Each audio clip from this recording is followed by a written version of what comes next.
Bonjour mes chers étudiants, donc aujourd'hui on se retrouve avec la partie 1 de notre deuxième cours intitulé Métabolisme énergétique des micro-organismes. Donc la séance passée, on a parlé un petit peu sur la notion du métabolisme et qu'il englobe deux principaux processus qui sont le catabolisme et l'anabolisme. Donc on a défini le métabolisme comme une série de réactions biochimiques qui auront lieu au sein de la cellule.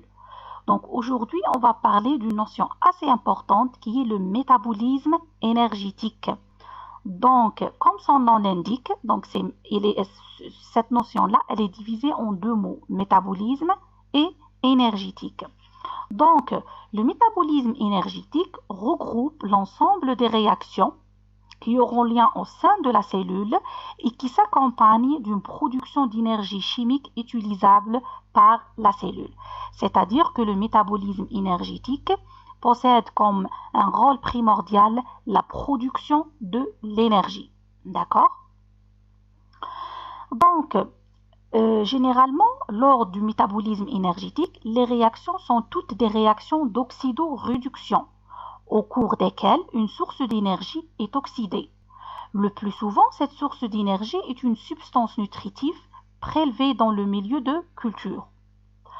Donc, cette oxydation catabolique conduit d'une part à la production des coenzymes réduits, comme le cas de NADH, NADPH et le NADPH2, et d'autre part à la production de l'ATP. Bon, quand je parle de l'ATP et des coenzymes réduits, donc le métabolisme énergétique, il a comme objectif principal de produire de l'énergie. Bon, la production de l'énergie, elle peut s'effectuer par deux manières différentes. D'une manière directe, sous forme de production d'ATP, immédiatement utilisée, ou bien sous forme de coenzymes réduits. Bon, les coenzymes réduits devront être réoxydés pour assurer une pérennité du système, c'est-à-dire les coenzymes réduits vont se transformer en coenzymes oxydés. Donc, ces coenzymes sont considérés comme une source d'énergie indirecte parce que par la suite, lors des différentes voies métaboliques, ces coenzymes vont être transformés en ATP. C'est pour cette raison-là que j'ai dit que le métabolisme énergétique, il produit d'une part de l'énergie directe sous forme d'ATP et de l'énergie indirecte sous forme de coenzymes réduits qui seront par la suite transformés en ATP.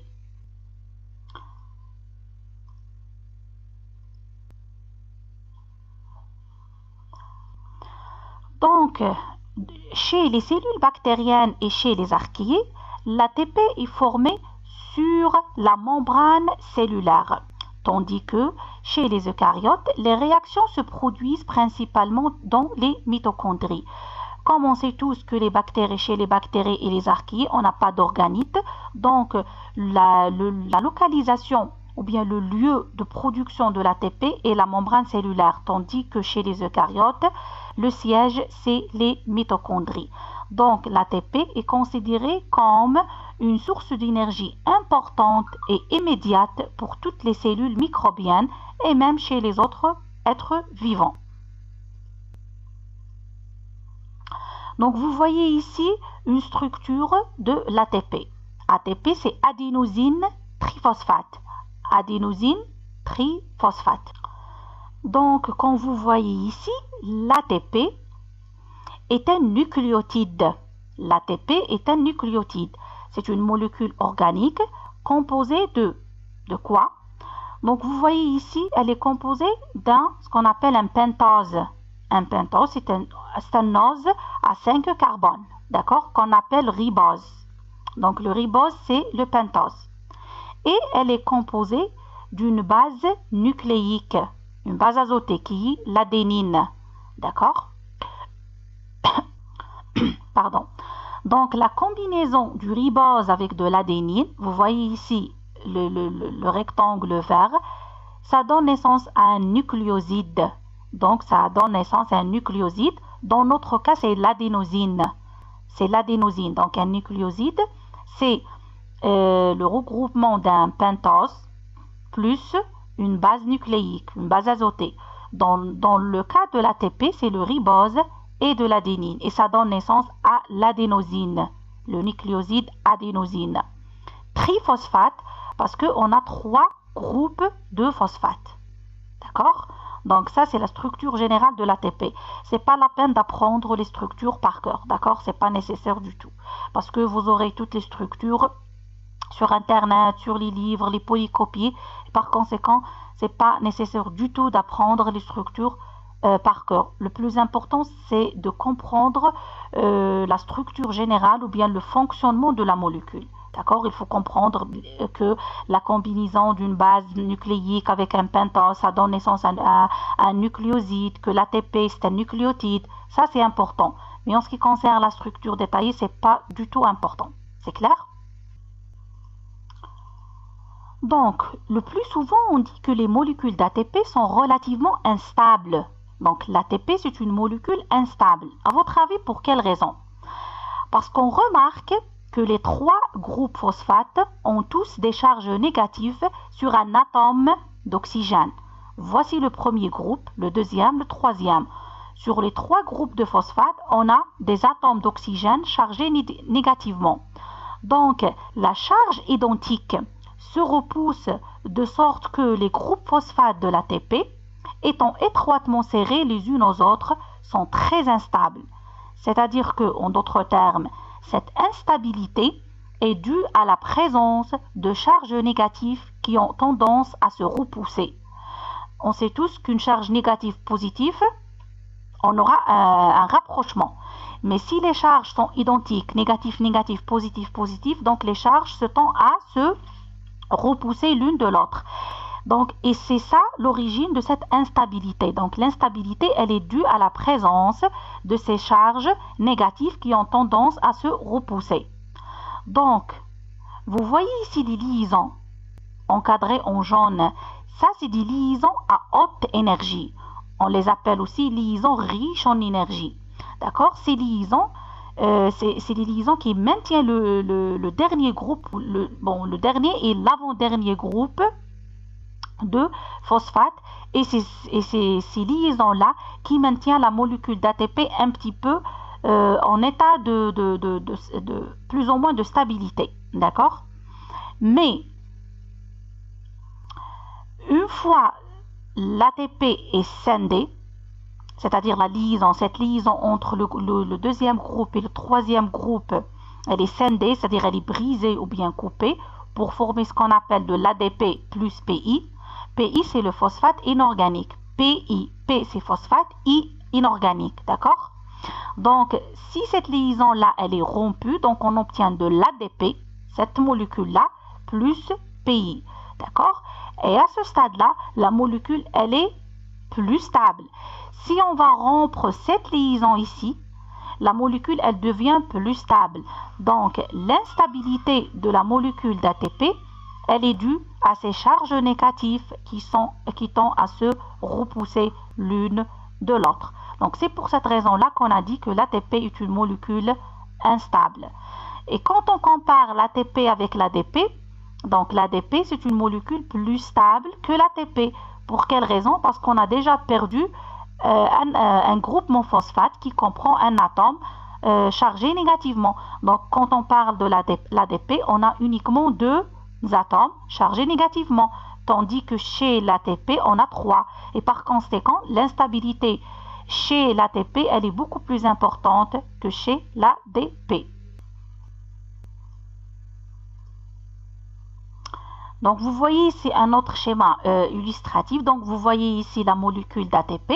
Donc, quand la liaison ici, elle est cassée, donc, qu'est-ce qui va se passer? D'un côté, on va obtenir de l'ADP plus PI, mais comme il s'agit ici d'une liaison hautement énergétique, donc on va produire quoi? On va produire de l'énergie immédiate. Bien sûr, si on coupe cette liaison-là, on va obtenir plus d'énergie, et ainsi de suite. Donc, c'est pour cette raison-là, vous voyez ici, le signe de cette liaison-là, il est différent de celle-là. Généralement, le signe de liaison, il est ainsi, d'accord? Mais ici, il est un petit peu incurvé. Ça explique ou bien ça indique qu'il s'agit d'une liaison hautement énergétique. Qu'est-ce que ça veut dire hautement énergétique? C'est-à-dire que une fois on brise cette liaison, on va produire de l'énergie. Bon, je vais vous expliquer une chose ou bien une notion assez importante. Vu que les molécules d'ATP sont instables, donc ils ne peuvent pas être stockés dans la cellule. D'accord? Donc une cellule, elle ne peut en aucun cas stocker de l'ATP sous forme de molécules énergétiques. Pour quelle raison? Parce que la molécule d'ATP, elle est instable et on a vu pour quelle raison elle est instable. Par conséquent, les cellules microbiennes ou même les cellules eucaryotes synthétisent de nombreux composés organiques comme le glycogène ou bien les lipides pour le stockage de l'énergie. Donc c'est pour cette raison-là que par exemple le foie stocke l'énergie sous forme de glycogène. On stocke l'énergie également sous forme de lipides. D'accord? En cas de besoin, le corps, bien la cellule, qu'est-ce qu'elle va faire? Elle va juste dégrader la molécule énergétique pour libérer de l'énergie. Et c'est pour cette raison-là que le corps humain, ou même les cellules eucaryotes ou bien prokaryotes, stockent l'énergie sous forme de molécules énergétiques. Glycogène, lipides ou autres, qu'on les appelle les molécules de réserve ou bien les molécules énergétiques. Mais jamais la cellule stocke de l'énergie sous forme d'ATP. En cas de besoin d'énergie, ou bien en cas de besoin, l'énergie chimique de ces molécules peut être libérée dans des réactions cataboliques et utilisée pour reformer ou bien réformer de l'ATP à partir de l'ATP et de PI. D'accord? Donc, en cas de besoin d'énergie, la cellule, qu'est-ce qu'elle va faire? Elle va juste briser ou bien cataboliser les molécules énergétiques, d'accord, pour former de l'ATP. L'ATP, elle est formée à partir de l'ADP plus PI. Ainsi, les réactions anaboliques sont couplées à la dégradation de l'ATP et des réactions cataboliques sont couplées à la synthèse de l'ATP. Bon, vous voyez ici un petit schéma concernant la notion ou bien le cycle ATP-ADP. Donc, vous voyez ici une molécule d'ATP. En cas de besoin d'énergie, la molécule d'ATP, elle est dégradée. D'accord, elle est hydrolysée pour générer de l'ADP plus PI. Donc, quand on dégrade de l'ATP, donc, on va produire de l'énergie. Le contraire, en cas de besoin, d'accord, qu'est-ce qu'on va faire? On va produire de l'ATP. Bon, comment? Donc, on a de l'ADP plus PI, d'accord? On va produire de l'ATP. C'est clair? Maintenant, ici, quand on parle du PI, par exemple, quand on dégrade l'ATP, on a ADP plus PI. Le phosphate, vous voyez ici X, X est une molécule X, elle est inactive. Et vous voyez X lié à du phosphate, on a dit qu'il s'agit d'une molécule active. Parce qu'on appelle ça, ce mécanisme-là, la phosphorylation. La phosphorylation, c'est quoi? C'est l'addition d'un groupement phosphate à une autre molécule. Vous voyez ici la molécule, d'accord, c'est X. Quand on a ajouté le phosphate, on a appelé ce processus-là phosphorylation. Et quand on brise cette liaison pour libérer le phosphate, on parle d'une déphosphorylation. Donc l'ajout d'un groupement phosphate, c'est la phosphorylation, d'accord? Et quand on enlève un groupement phosphate, c'est la déphosphorylation. C'est clair? Généralement, le produit, quand il est phosphorylé, il devient actif. D'accord? Une molécule, quand elle est phosphorylée, elle devient active. D'accord? On appelle ça phosphorylation. La déphosphorylation, c'est l'inverse. C'est quand on enlève un groupement phosphate. Donc, l'ajout phosphorylation, quand on enlève, c'est la déphosphorylation. C'est clair? Je vais parler également de deux processus qu'on a cités la séance passée, ou bien le cours passé. Le catabolisme. Le catabolisme, c'est quand on génère de l'ATP. D'accord? Donc, une réaction qui synthétise ou qui conduit à la synthèse de l'ATP, on l'appelle ça catabolisme. C'est-à-dire que le catabolisme, il est couplé à une synthèse d'ATP, d'adénosine triphosphate. Tandis que l'anabolisme, c'est l'inverse. L'anabolisme, ou bien lors des réactions anaboliques, on a tendance à utiliser, à gaspiller de l'énergie. Donc, on hydrolyse de l'ATP en ADP plus PI. Et j'ai expliqué ces deux notions la séance passée. Donc, l'anabolisme, il est couplé à une utilisation de l'ATP, tandis que le catabolisme est couplé à une synthèse de l'ATP. Et on a compris une chose, quand un substrat, il est additionné d'une molécule ou bien d'un groupement phosphate, on appelle ça phosphorylation. Et quand il est dépourvu ou bien éliminé, ou bien le groupement phosphate il est éliminé, on parle d'une déphosphorylation. Ces deux notions sont assez importantes. J'espère que c'est clair. Bon, quand on parle du cycle ATP-ADP, cycle ATP-ADP, ce cycle, il se produit en permanence dans la cellule. Comme j'ai déjà expliqué précédemment, l'ATP, elle n'est jamais stockée vu qu'elle est instable. Et par conséquent, ce cycle, il se produit en permanence dans la cellule. Il a été estimé qu'une cellule bactérienne typique, comme le cas par exemple d'Escherichia coli, elle renferme environ, entendez bien, 3 millions de molécules d'ATP par seconde à partir d'ADP et plus phosphate. Bien sûr, pour subvenir à ses besoins énergétiques.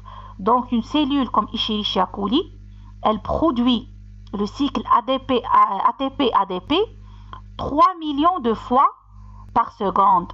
Donc, vous imaginez la rapidité et l'importance du processus. Donc, le cycle, quand je dis cycle ADP-ATP, c'est l'ATP qui se transforme ou bien qui se dégrade en ADP plus PI, ou bien la synthèse de l'ATP à partir de l'ADP plus PI. Donc, ce cycle, il se reproduit 3 millions de fois par seconde chez une cellule comme celle d'Escherichia coli. D'accord? Afin de subvenir à tous ses besoins énergétiques. Parce que, comme j'ai expliqué précédemment, l'ATP, elle fournit l'énergie nécessaire pour les différentes activités, comme le cas de la fission binaire lors de la multiplication, le mouvement flagellaire lors de la mobilité, le transport actif, la formation de spores, la formation de capsules, et ainsi de suite. Donc, l'énergie ou bien l'ATP, elle est primordiale, même sur le plan chimique, parce qu'elle alimente également la synthèse de différentes composés, comme le cas des protéines, la dégradation, comme le cas de la dégradation des glucides. Donc l'ATP, elle est présente un petit peu partout. C'est pour cette raison-là que ce cycle, il se produit énormément de fois chez une cellule. D'accord? Donc vous voyez ici, c'est un exemple d'une voie métabolique. On a vu lors du cours passé. C'est quoi la signification d'une voie métabolique? Donc A, B, C, d'accord? Couplé au cycle ATP-ADP. Donc maintenant, on va combiner les deux. Donc vous voyez A c'est le substrat initial et le C c'est le produit final. Donc vous voyez ici, pour catalyser cette réaction, le A en produit B, on aura besoin d'une enzyme A. Dans cette voie métabolique, l'enzyme A, elle catalyse cette réaction. Mais cette réaction, elle nécessite de l'énergie. Maintenant, la question qui se pose, d'où provient l'énergie qu'on utilise pour catalyser cette réaction? Bon, tout simplement, l'énergie nécessaire, elle provient de l'hydrolyse de l'ATP en ADP plus PI. Donc, quand on hydrolyse de l'ATP, on produit de l'énergie nécessaire pour la catalyse de cette réaction. D'accord? Bon. Lors de la deuxième réaction, donc l'enzyme B, elle convertit le substrat phosphorylé, celui-là, le B, le substrat phosphorylé, en produit final C. D'accord? Cette réaction, c'est une réaction qui libère de l'énergie. D'accord? C'est une réaction qui libère de l'énergie et le phosphate libéré, d'accord, il peut être couplé à une molécule d'ADP pour former de l'ATP.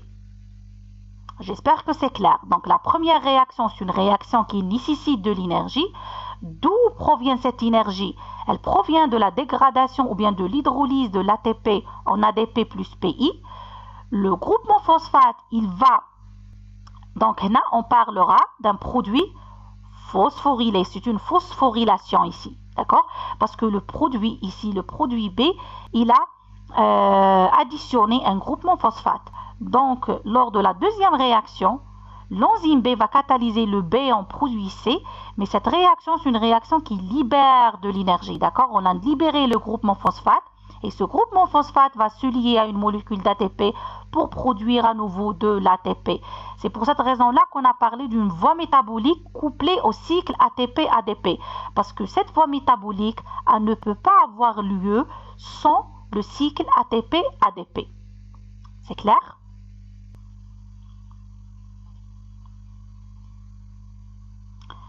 Donc, vous voyez ici, j'ai parlé de la notion anabolisme. À votre avis, pour quelle raison? Bon, à votre avis, pour quelle raison? Bon, la réponse, normalement, elle est simple parce que j'ai expliqué précédemment que lors de l'anabolisme, on aura recours à quoi? On aura recours à une dégradation de l'ATP en ADP. Donc, toujours, on consomme de l'énergie. Tandis que cette réaction, c'est une réaction catabolique. Pour quelle raison? Parce qu'on a synthétisé une molécule d'ATP. On n'a pas besoin d'énergie ici, au contraire, on synthétise de l'énergie. C'est pour cette raison-là qu'on a parlé d'une réaction catabolique. Donc ici, vu qu'elle nécessite de l'énergie, c'est une réaction anabolique. Et vu que cette réaction-là, elle libère de l'énergie, donc c'est une réaction catabolique. Maintenant, on passe à autre chose. J'ai expliqué précédemment que le métabolisme énergétique, il libère soit de l'ATP, qui est la forme directe et immédiate d'énergie, et on produit également des coenzymes réduits. Maintenant, on va parler un petit peu sur ces coenzymes réduits. Le premier exemple, c'est celui du NAD. Le NAD, c'est les initiales veut dire nicotinamide, adénine, dinucléotide. D'accord? Bon, le NAD, c'est un coenzyme présent dans toutes les cellules vivantes, eucaryotes ou bien prokaryotes. C'est un dinucléotide. Dinucléotide. Pour quelle raison? Parce qu'il est composé, comme vous voyez ici, le rouge, ça représente le pentose, le ribose. Donc, vous voyez ici, ribose. Et on a, comment dirais-je, les dinucléotides veut dire deux nucléotides. La première unité, c'est l'adénine, d'accord? Deuxième, c'est une unité nicotinamide, d'accord? Plus les phosphates, ici sous forme pyrophosphate, d'accord?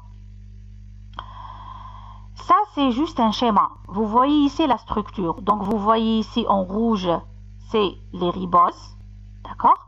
Ici en vert, c'est l'adénine, nicotinamide en jaune, et ici on a le groupement phosphate. Maintenant, bon, l'adénine, vous connaissez l'adénine, mais c'est quoi la notion de nicotinamide? La nicotinamide, c'est une vitamine hydrosoluble. C'est un dérivé de la vitamine B. On sait tous que la vitamine B, on a plusieurs types de vitamine B, B2, B4, B6, B12 et ainsi de suite. Donc la molécule nicotinamide, c'est un dérivé de la vitamine B. C'est une vitamine hydrosoluble. D'accord? Maintenant, ça c'est le NAD. Et on a ce qu'on appelle le NADP. La différence entre le NAD et le NADP en termes de structure, c'est juste au niveau de ce ribose-là, au lieu d'avoir un groupement hydroxyle OH, ici on a un groupement phosphate, un autre groupement phosphate ici. C'est ça la différence entre NAD et NADP. Maintenant, vous voyez ici, on a ce qu'on appelle le NAD+, et le NADH. NAD+, et le NADH. Ici, c'est juste une réaction pour expliquer la notion d'oxydoréduction, comme j'ai expliqué lors de la séance ou bien du cours précédent. Le NAD+, c'est la forme oxydée. Le NADH, c'est la forme réduite. Donc, il existe deux formes de NAD, la forme oxydée et la forme réduite. La forme oxydée, c'est le NAD+, et ça, c'est la forme réduite. Ici, c'est juste pour expliquer le couplet oxydoréduction. Donc, on a donné cet exemple-là. Donc, pour former ou bien pour passer de la forme oxydée vers la forme réduite, donc on aura recours à des réactions d'oxydoréduction. Donc, si vous vous souvenez, quand j'ai donné l'explication ou bien la définition du métabolisme énergétique, j'ai parlé des réactions d'oxydoréduction. Et j'ai dit que toutes les réactions sont des réactions d'oxydoréduction. D'accord?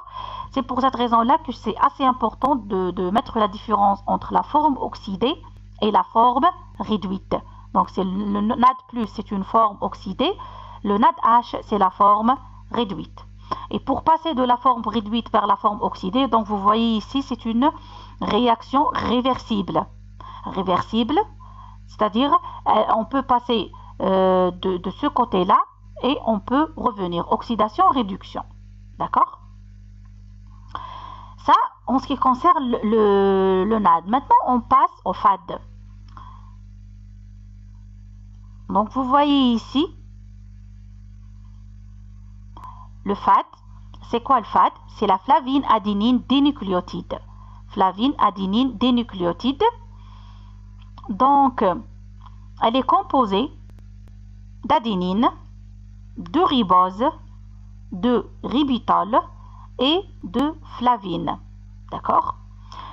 La même chose, le FAD, c'est un cofacteur d'oxydoréduction qu'on peut rencontrer chez les cellules eucaryotes et même procaryotes. La flavine, c'est quoi? La flavine, c'est un dérivé de la riboflavine qui est la vitamine B2. Donc, c'est comme le cas de la nicotinamide, c'est des dérivés de vitamine B. D'accord? Et ici, la flavine, c'est un dérivé de la riboflavine. Et la riboflavine, c'est le nom scientifique de la vitamine B2. D'accord? La même chose concernant le FAD. On a le FAD, ça c'est la forme oxydée. La forme réduite, c'est le FADH2. FADH2. Donc, vous voyez le FAD. Ici, on n'a pas juste cité ou bien mettre la structure du reste du FAD. Parce que le FAD, ici, on a toujours le ribitol, ribose, adénine. La seule différence, vous voyez ici, c'est en jaune. D'accord? Les atomes d'azote. Ici et ici. Donc, la différence entre le FAD, ici avec l'atome d'azote, on aura une liaison avec l'hydrogène. Avec l'hydrogène. D'accord? Ça, c'est la forme réduite. Ça, c'est la réaction d'oxydoréduction. Donc, le FAD plus 2 électrons plus 2 protons, ça donne lieu à du FADH2, la forme réduite. Le ribitol ici, c'est pas expliqué le ribitol. Le ribitol, c'est un pentose-alcool. D'accord? Il est issu de la réduction d'un ribose. Donc, je n'ai pas entré dans les détails de nucléotides, nucléosides, parce que normalement, vous êtes censé de voir ça en génétique. D'accord? Mais si vous avez des questions, n'hésitez pas à les poser concernant ça. Donc, en général, ça, c'est la structure des FAD. Donc, ça, c'est le FAD. Et le FADH2, bien sûr, c'est pas ça, c'est juste l'illustration de cette partie-là. Bien sûr, le FADH2, il comprend le ribitol, le ribose et l'adénine. Ça, c'est la structure générale des deux coenzymes qu'on va rencontrer lors des différentes voies métaboliques. Bien sûr, concernant le FAD et le NAD, c'est pas nécessaire d'apprendre par cœur la structure. Il faut juste noter ou bien comprendre la différence entre les deux. FAD, NAD et la forme oxydée, la forme réduite. D'accord? La forme oxydée, forme réduite. C'est ça.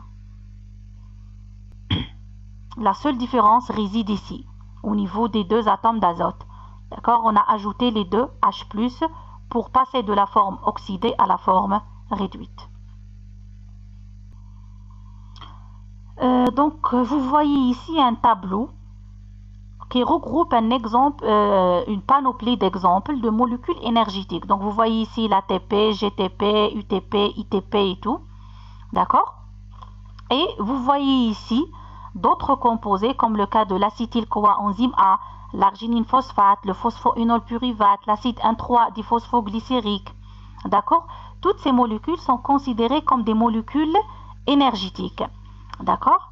Donc, vous voyez ici la delta G. D'accord? La delta G, ça représente l'enthalpie libre ou bien l'énergie libre. Et vous voyez ici que l'énergie libérée par l'hydrolyse de l'ATP, GTP, UTP, ainsi de suite, est égale à 7. Tandis que les autres molécules, c'est 10, 12, 8, et ainsi de suite. Donc, on voit ici que l'ATP et bien sûr toute la famille qui va avec, l'ATP, GTP et tout, possède uniquement 7, alors que les autres molécules sont beaucoup plus énergétiques. Malgré cela, la cellule, elle utilise cette panoplie-là et non pas les autres molécules. On va voir pour quelle raison. Mais avant ça, pour quelle raison, à votre avis, on a la notion, bien le chiffre ici en négatif, moins 7, moins 10? Parce que ça a une relation avec ce que j'ai expliqué auparavant. Parce que lors de la dégradation par exemple, de l'ATP en ADP plus PI, on va libérer de l'énergie. Donc, quand on libère de l'énergie, donc c'est une réaction exergonique et par conséquent, comment dirais-je, le chiffre, il est en négatif.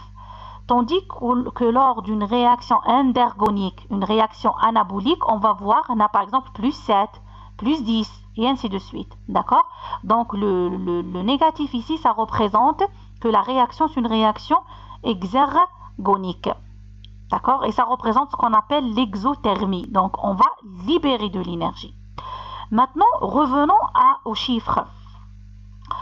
Donc, malgré que les autres molécules, les molécules encadrées en rouge, sont énergétiquement plus élevées par rapport aux molécules GTP, UTP, ainsi de suite.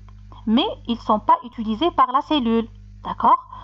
Parce que c'est pour deux raisons. La première raison, c'est l'hydrolyse. L'hydrolyse de ces molécules, ou bien de ces composés, n'est pas rapide. D'accord? L'hydrolyse n'est pas rapide au milieu aqueux. Parce que généralement, quand on hydrolyse une molécule au sein de la cellule, c'est au niveau du cytoplasme, donc c'est un milieu aqueux. L'hydrolyse de ces molécules en milieu aqueux n'est pas rapide du tout. D'accord? Tandis que l'hydrolyse de l'ATP, en fraction de seconde, on peut avoir de l'ADP plus PI.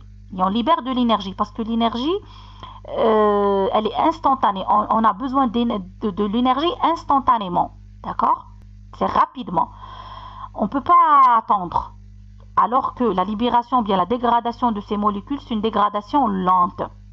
La deuxième raison, c'est que l'hydrolyse de ces molécules nécessite des enzymes spécifiques qui ne sont pas vraiment présents chez toutes les cellules. Et par conséquent, on ne peut pas se baser sur ces molécules pour donner de l'énergie pour toutes les cellules vivantes. D'accord? C'est pour cette raison-là qu'on préfère d'avoir moins d'énergie, mais rapidement, et en utilisant moins d'enzymes. D'accord? C'est pour cette raison-là que la plupart des cellules, chez la plupart, toutes les cellules vivantes utilisent l'une de ces molécules. Mais la question qui se pose, vous voyez ici de GTP, CTP, UTP, ITP, la question qui se pose, pour quelle raison on parle toujours de l'ATP et non pas des autres molécules? Bon, essayez de se concentrer ici. Généralement, lors des voies métaboliques qu'on va voir par la suite, on utilise le plus souvent de l'ATP, en degré moindre de la GTP. Mais c'est très très rare de voir de la CTP, UTP, ITP. L'ETP, c'est l'inosine triphosphate nucléoside. D'accord? I, c'est l'inosine. Uracile, cétonine, et ainsi de suite. Vous connaissez normalement le guanine, cytosine, et ainsi de suite. D'accord? Le plus souvent, on utilise de l'adenine triphosphate. Adénosine, triphosphate. À votre avis, pour quelle raison adénosine triphosphate et non pas les autres molécules? Pour vous répondre, il y a plusieurs théories. Mais je vais vous expliquer juste la théorie la plus probable. D'accord? Donc, vous voyez ici les différentes bases azotées. Adénine, guanine, thymine et uracile. J'ai expliqué que l'adénine, ATP, c'est la plus utilisée et non pas la GTP. Bon, la GTP, elle vient en deuxième lieu. UTP, c'est très rare de l'avoir au niveau d'une voie métabolique. La réponse, elle a une relation avec la notion de l'évolution. D'accord? La notion de l'évolution. Bon, maintenant je vais vous expliquer cette notion-là, mais jusqu'à présent, jusqu'à nos jours, il y a juste des hypothèses concernant ça. Il y a plusieurs hypothèses, il y a environ 3-4 hypothèses, mais aujourd'hui je vais vous citer juste une, l'hypothèse la plus probable, d'accord? Vous voyez ici, c'est quoi la différence entre l'adénine et les autres bases? C'est l'oxygène. L'uracile, thymine, guanine possèdent des atomes d'oxygène, tandis que l'adénine, non. Quand on parle de la théorie d'évolution, il y a des millions d'années avant, la concentration d'oxygène en atmosphère, elle était vraiment limitée. Elle était de l'ordre de 0,1%. Presque, il n'y avait plus d'oxygène. Et par conséquent, selon, bien sûr, la théorie d'évolution, ils disent que les molécules à cette époque-là étaient dépourvues d'oxygène, vu que l'oxygène, il était presque rare. D'accord? 0,1%. Donc, selon la théorie de l'évolution, parmi les différentes bases azotées, l'adénine, c'était la première base qui se trouve sur la Terre, et non pas les autres, parce que les autres contiennent de l'oxygène, et l'oxygène à cette époque était très très rare. Tandis que actuellement, la concentration d'oxygène dans l'atmosphère, c'est 20%. Donc, vous voyez la différence, 0,1%, 20%. C'est-à-dire que, selon la théorie d'évolution, l'adénine, c'était la première base qui se trouvait. Et par conséquent, la première molécule énergétique, c'était quoi? C'était l'ATP. Si on remarque ici, la guanine, c'était une molécule avec un seul atome d'oxygène. Et par conséquent, selon toujours la théorie d'évolution, c'est la deuxième molécule présente. D'accord? Et par conséquent, on a la GTP comme deuxième molécule énergétique. Tandis que la thymine et l'uracile, selon toujours la théorie de l'évolution, contiennent tous les deux atomes d'oxygène et par conséquent, tous les deux proviennent juste après. Et par conséquent, la cellule, quand elle a commencé à produire de l'énergie, elle a commencé à synthétiser de l'ATP, par la suite de la GTP, et elle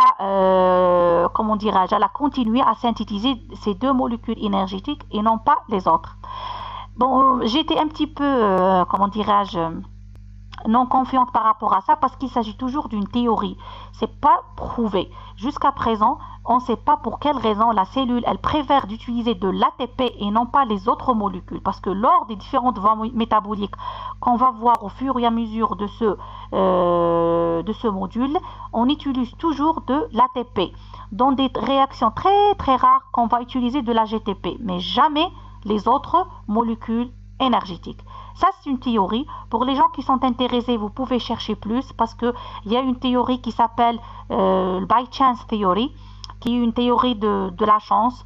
Il y a d'autres théories qui sont moins crédibles que celle-là. À mon avis, j'ai lu toutes les théories possibles et à mon avis, c'est la théorie la plus crédible jusqu'à ce jour, à moins qu'on trouve une autre explication par rapport à cette notion-là.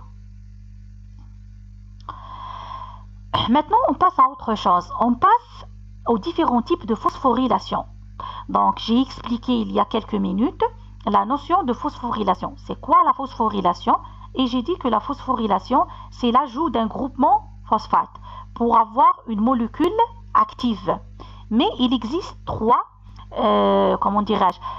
processus de phosphorylation. Un mécanisme qui est un petit peu facile et simple, et les deux principaux mécanismes de phosphorylation qui sont la phosphorylation au niveau de substrat, la phosphorylation oxydative et la photophosphorylation.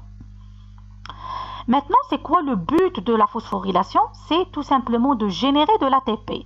Donc, quel que soit le mécanisme de phosphorylation, le but, c'est de synthétiser de l'ATP. Les deux processus les plus importants de phosphorylation, c'est la phosphorylation oxydative et la photophosphorylation.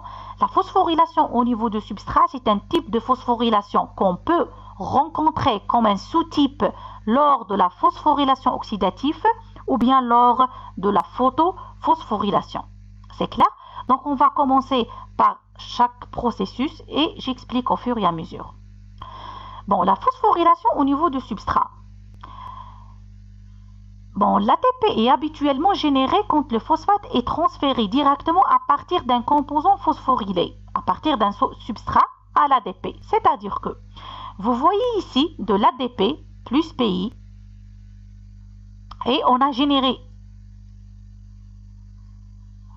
Donc vous voyez ici de l'ADP plus PI pour générer de l'ATP. Mais la question qui se pose, d'où vient le PI? Donc le phosphate inorganique, il provient de l'hydrolyse, d'accord? Essayez de se concentrer. Il provient de l'hydrolyse d'un composé phosphorylé, c'est-à-dire phosphorylé préalablement, c'est-à-dire avant. Donc voici le composé phosphorylé, le substrat. On aura ici, on va scinder ou bien on va briser la liaison pour libérer le phosphate. Par la suite, le phosphate, il va s'additionner à l'ADP pour former de l'ATP. Et bien sûr ici, cette molécule-là, le X ici, il est le X ou bien le substrat ANA, il est phosphorylé, ici il est déphosphorylé. Donc pour synthétiser de l'ATP. Donc cette réaction, c'est-à-dire la phosphorylation au niveau de substrat, elle peut s'effectuer au niveau du cytoplasme et dans n'importe quel type de bactérie. D'accord? C'est pour cette raison-là que j'ai expliqué précédemment que la phosphorylation au niveau de substrat, elle peut avoir lieu même lors de la phosphorylation oxydative ou bien lors de la photophosphorylation. C'est-à-dire c'est un type de phosphorylation très simple qui peut avoir lieu dans n'importe quel type de bactérie. Vous voyez ici un autre exemple. Un exemple beaucoup plus concret. C'est l'acide phosphoinol pyruvique. C'est un composé phosphorylé. C'est un composé actif. Quand il est dégradé en acide pyruvique, l'acide pyruvique c'est un composé non actif parce qu'il n'est pas phosphorylé. Donc vous voyez ici, cette réaction elle est couplée à la synthèse de l'ATP parce qu'une fois la liaison elle est rompue, le PI il est libre, il va se lier à l'ADP pour former de l'ATP. Est-ce que c'est clair? C'est ça la phosphorylation au niveau de substrat. C'est-à-dire que on a un composé phosphorylé préalablement. Ce composé, il va être catabolisé pour libérer du groupement phosphate. Le groupement phosphate va se lier à l'ADP pour former de l'ATP. C'est ça la phosphorylation au niveau de substrat. Maintenant, on passe à la phosphorylation oxydative. Bon, la phosphorylation oxydative elle aura lieu au niveau de la chaîne de transfert des électrons. La chaîne de transfert d'électrons. Donc aujourd'hui, je vais vous expliquer juste brièvement. Par la suite, on a un cours uniquement sur la chaîne de transfert d'électrons. Voilà la chaîne de transfert d'électrons. Ça, c'est la bicouche phospholipidique. Ça, c'est le cytoplasme. Ça, c'est le milieu extérieur. C'est clair? Donc, les électrons, vous voyez ici l'électron, il est représenté en bleu. Donc, les électrons sont transférés à partir d'un composé organique, c'est-à-dire suite à la dégradation d'un composé organique, à un groupe de transfert, plutôt à un groupe de transporteurs d'électrons. Donc, vous voyez ici les boules en violet, c'est des transporteurs d'électrons. Donc, les électrons vont passer à travers les transporteurs des électrons. Ensuite, les électrons sont, quand ils passent à travers les différents transporteurs jusqu'à un accepteur final d'électrons. L'accepteur final d'électrons dans ce cas-là, c'est l'oxygène O2, représenté ici en rouge. Donc, on a un composant organique qui va se dégrader. La dégradation va engendrer la libération des électrons et des protons. Les électrons vont passer à travers une chaîne ou bien une série de transporteurs d'électrons jusqu'à un accepteur final qui est l'oxygène pour former de l'H2O. Ou bien dans d'autres cas, l'accepteur final, il peut être une molécule inorganique. D'accord? On va voir ça par la suite. Vous voyez ici que les protons sont pompés, d'accord, dans le milieu extérieur. D'accord? Par la suite, pour passer à travers la chaîne de l'ATP synthase, pour générer de l'ATP. C'est pour cette raison-là qu'on a parlé d'une phosphorylation oxydative. Phosphorylation, c'est l'ajout d'un groupement phosphate. Vous voyez ici ADP plus PI pour générer de l'ATP. Mais cette phosphorylation, elle ne peut pas avoir lieu sans la génération de ce potentiel, le potentiel d'électrons et de protons. Et d'où viennent les électrons et de protons? Ils proviennent de l'oxydation d'un composé organique. Donc, on doit tout d'abord oxyder un composé organique pour libérer les électrons et pour libérer les protons. C'est le flux d'électrons et de protons qui va générer de l'ATP. Je sais que le processus il est un petit peu ambigu. Par la suite, ou bien lors du cours prochain, je vais l'expliquer en détail. La chose la plus importante que vous devez retenir, c'est que la phosphorylation oxydative, elle aura lieu au sein de la chaîne de transfert d'électrons. D'accord? Suite à une oxydation d'un composé organique qui libère des électrons et des protons, les électrons vont passer à travers une série de transporteurs d'électrons jusqu'à un accepteur final qui est l'oxygène. D'accord? Et le flux de protons généré va passer, il va activer l'ATP synthase pour synthétiser de l'ATP. C'est-à-dire que la synthèse de l'ATP, elle ne peut pas avoir lieu sans le passage des protons à travers l'ATP synthase. Et les protons, ils proviennent de l'oxydation d'un composé organique. C'est pour cette raison-là qu'on parle le plus souvent de phosphorylation oxydative. La phosphorylation oxydative qui aura lieu toujours au sein de la chaîne de transfert d'électrons. Maintenant, la question qui se pose, où se trouve la chaîne de transfert d'électrons?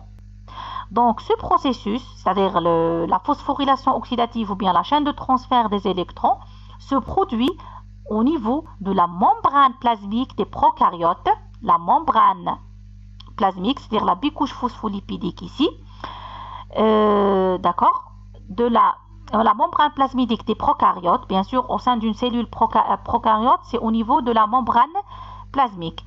Mais au niveau d'une cellule eucaryote, c'est au niveau de la membrane de mitochondrie, la membrane interne de mitochondrie. D'accord? Donc, au niveau de la membrane plasmidique chez les cellules prokaryotes et au niveau de la membrane interne chez les mitochondries. J'espère que c'est clair. Donc, je vais répéter brièvement pour les gens qui n'ont pas saisi vraiment l'information. Donc, la phosphorylation oxydative, elle s'effectue au niveau de la chaîne de transfert des électrons. Cette chaîne, elle est localisée au niveau de la membrane, que ce soit la membrane interne de mitochondrie chez les eucaryotes ou bien la membrane plasmidique chez les prokaryotes. Donc, l'oxydation d'un composé organique va libérer des électrons et des protons.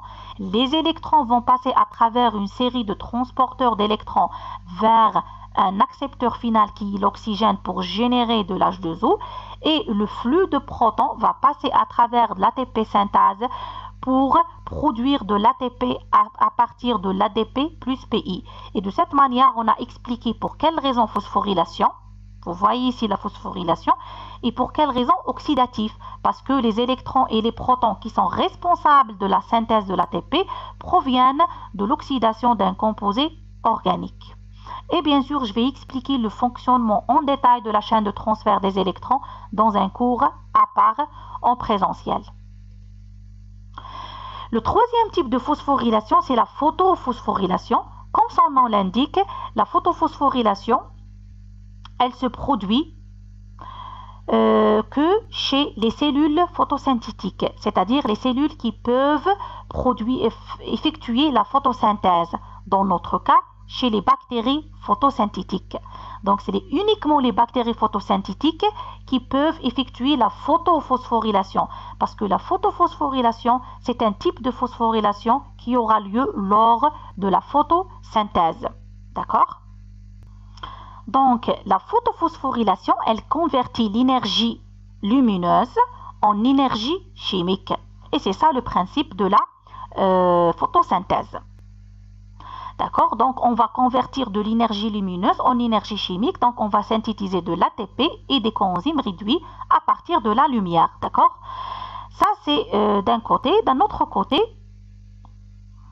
la photophosphorylation également, elle implique une chaîne de transfert d'électrons. On dit une chaîne de transfert ou là de transport d'électrons, c'est la même chose.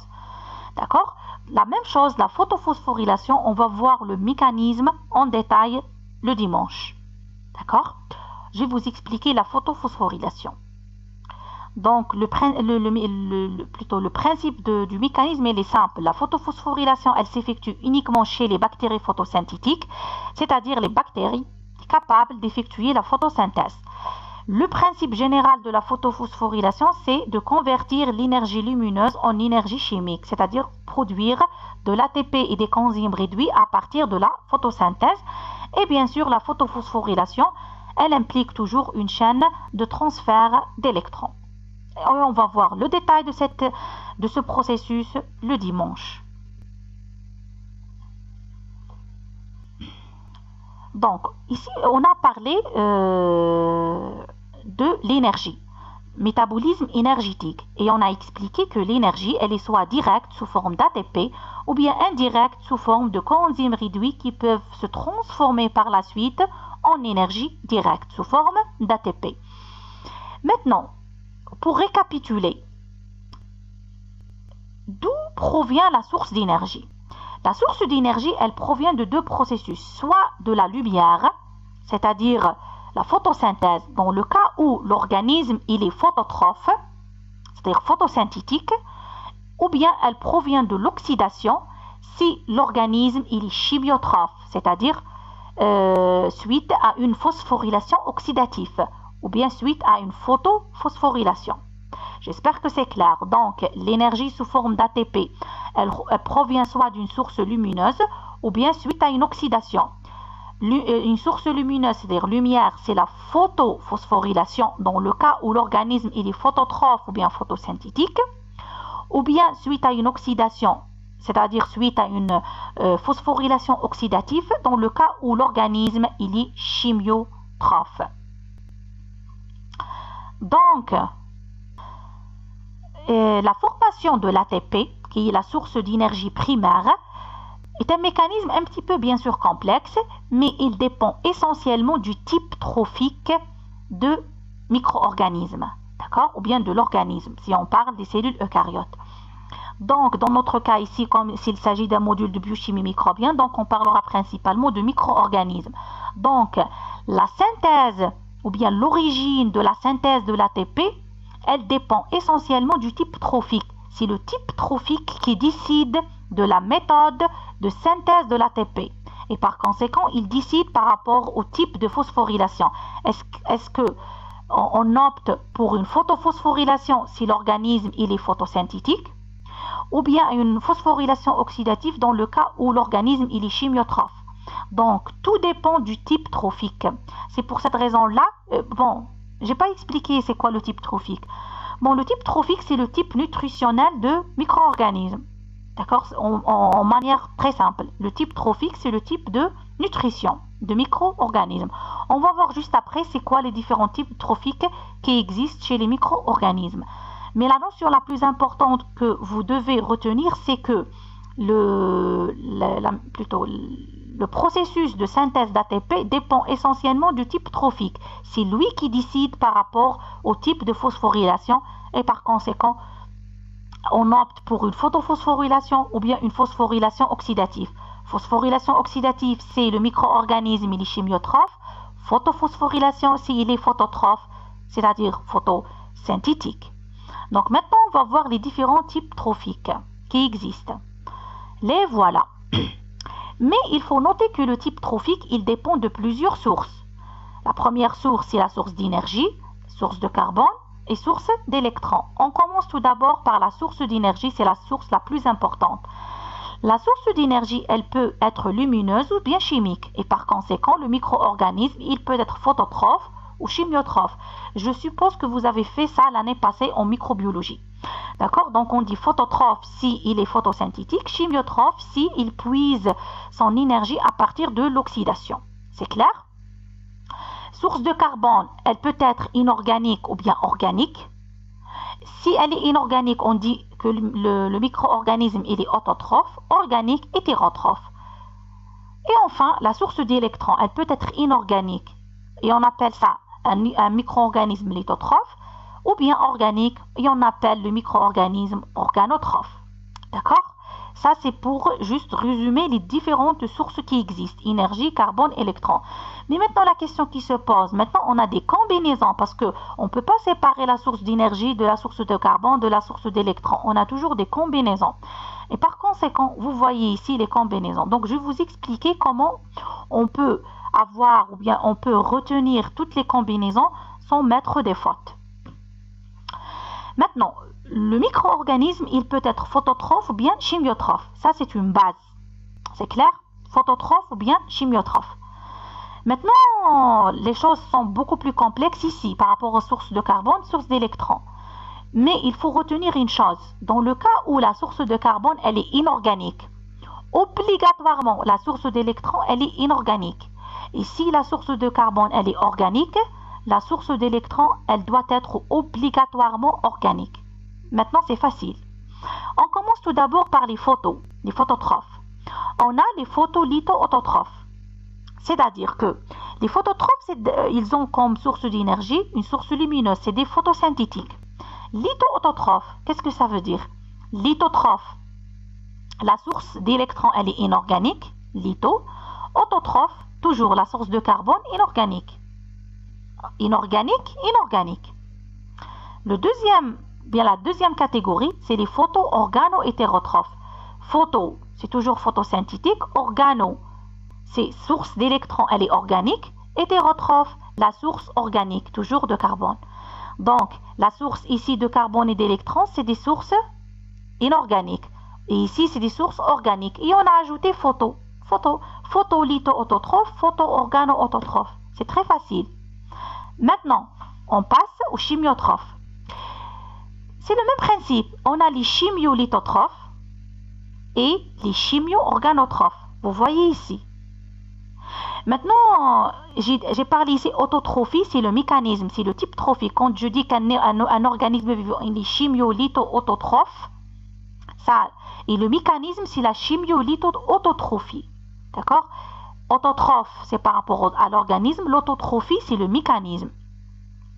Donc, on a juste changé la source d'énergie de phototrophe à chimiotrophe. Par la suite, on dit litho-autotrophe parce que la source d'électrons, si elle est inorganique, la source de carbone, obligatoirement inorganique. Si elle est organique, la source d'électrons, obligatoirement la source de carbone, elle est organique. Maintenant, la question qui se pose, les combinaisons qu'on ne peut jamais rencontrer et les combinaisons qui n'existent jamais, c'est hétérolithotrophe et auto-organotrophe. Pourquoi? Maintenant, on peut ajouter ici photo ou bien chimio, c'est la même chose. Pour quelle raison? Parce que imaginez hétérotrophe, la source de carbone, elle est organique. Par la suite, lithotrophe, source d'électrons inorganique, impossible. Maintenant, autotrophe, source de carbone inorganique, organo, source d'électrons organique, impossible. Par la suite, on peut ajouter photo-auto-organotrophe ou bien chimio-auto-organotrophe, c'est la même chose, ça n'existe pas. La même chose, photo-hétérolithotrophe ou bien chimio-hétérolithotrophe, ça n'existe pas. C'est de cette manière que vous pouvez faire la différence sans apprendre par cœur. Il ne faut jamais apprendre par cœur, il faut juste comprendre. Bon, bien sûr, il faut retenir les différentes sources d'énergie, source de carbone, source d'électrons, mais pour les combinaisons, il ne faut pas les apprendre par cœur parce que vous pouvez les déduire. On a la source d'énergie, on peut avoir différentes sources d'énergie, mais concernant les sources de carbone et sources d'électrons, ils sont semblables. Si elle est organique, l'autre elle est organique. Si elle est inorganique, l'autre elle est inorganique. Et par conséquent, vous pouvez déduire les formes qui n'existent pas. D'accord? C'est ainsi que notre cours s'achève.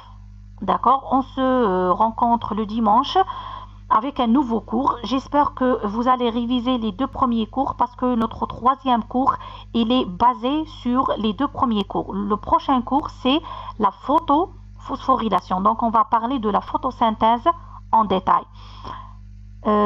Essayez de réviser ces 2 premiers cours et si vous avez des questions, n'hésitez pas à les poser sur notre groupe sur Google Classroom. Bon courage!